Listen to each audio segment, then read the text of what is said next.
Here we are, the start of our Formula One career, but who are we going to sign with? Finally, let's do this for real. Sorry it took so long. You know what these legal types are like? Yes, sir. No, sir. Here's 80 pages of needless jargon, sir. Anyway, believe it or not, this is my excited face. Come on. Let me show you what we've got. So, all the usual stuff. Merchandising, likeness, blah, blah, blah. But the really juicy stuff is their expectation of you.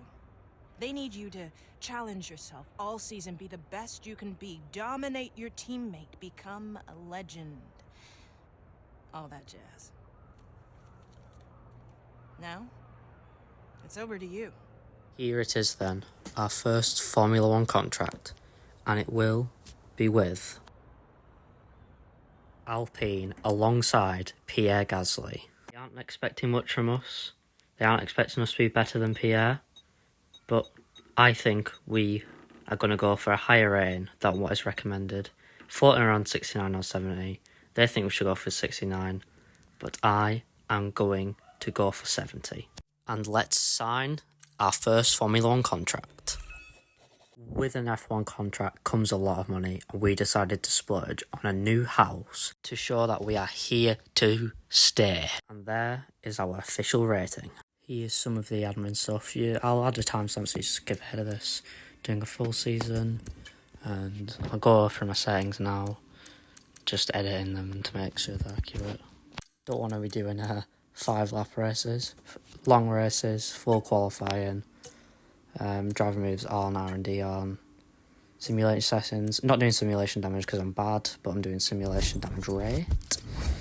Then I was thinking about doing an official driver career mode later down the line, but for now it's just going to be a make your own driver. Let me know who you'd like to see in a in a official driver career mode. Also, let me know if I should do a full season or like 16 race season, because I don't mind doing either. It's just, I don't really mind. More seasons if I do a 16 race season, but more races probably if I do a 24 race season. Putting in my real name, obviously. I couldn't really think of anything else to put. We're British. I was also thinking about changing the driver number from 5, so we're not carrying around Vettel's legacy on our car, and we can make our own legacy away from him. But let me know what you want to have. I was thinking 7 potentially, but then Raikkonen had 7, then I was thinking 6, but I don't really like the number 6. I was thinking 25, 8, or 30 could be our driver number. Now that that's all sorted, we can move on to the driver customization. EA have given us a very limited amount of helmets this year, but of the 3 I had to choose from, I went for this one. I'm just making it Alpine coloured. Let me know in the comments if there's any news about EA changing the amount of helmets that's going to be in the game, but unfortunately I'm on a console so I can't mod in any helmets. Regardless of that, this is going to be the final design for the helmet. I think it looks very good considering the limited options we had. Don't think we'll be seeing our podium celebration for a long time in this career mode. Maybe potentially in the second season if we get a good move away from Alpine, Alpine just get better. Same for the victory radio call. We're not going to see that too often. And then Academy, obviously going to pick the Alpine Academy to follow the trend of the career mode of us signing with Alpine, even though we didn't do F2 because I genuinely just couldn't be bothered with it. And yeah, let's get into Formula One. Selecting Alpine, obviously going to be alongside Pierre Gasly. We are the 4th worst team on the grid, but I think we can challenge for P5 in the Constructors. Let me know how you think we'll get on in the first season in the comments below. One cool feature EA did add this year was the Specialists, which I think is a good addition.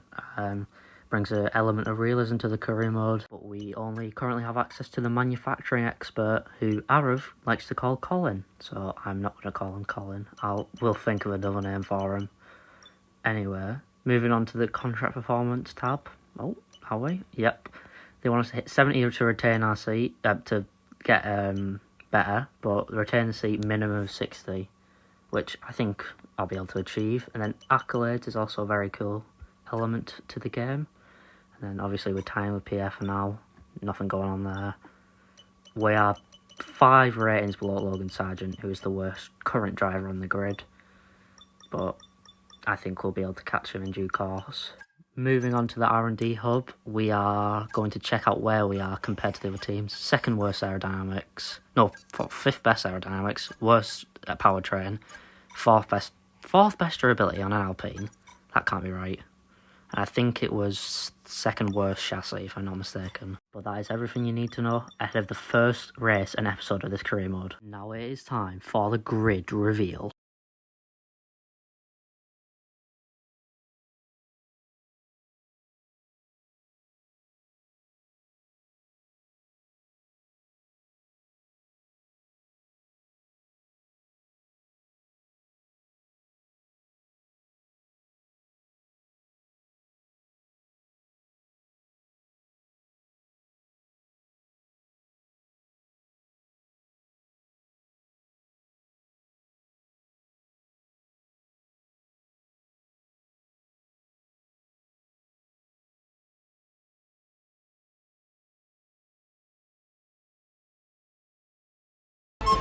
Good to see that EA perfected all the driver's heights, especially Yuki Tsunoda's, which is very, very accurate, as you can see from this photo.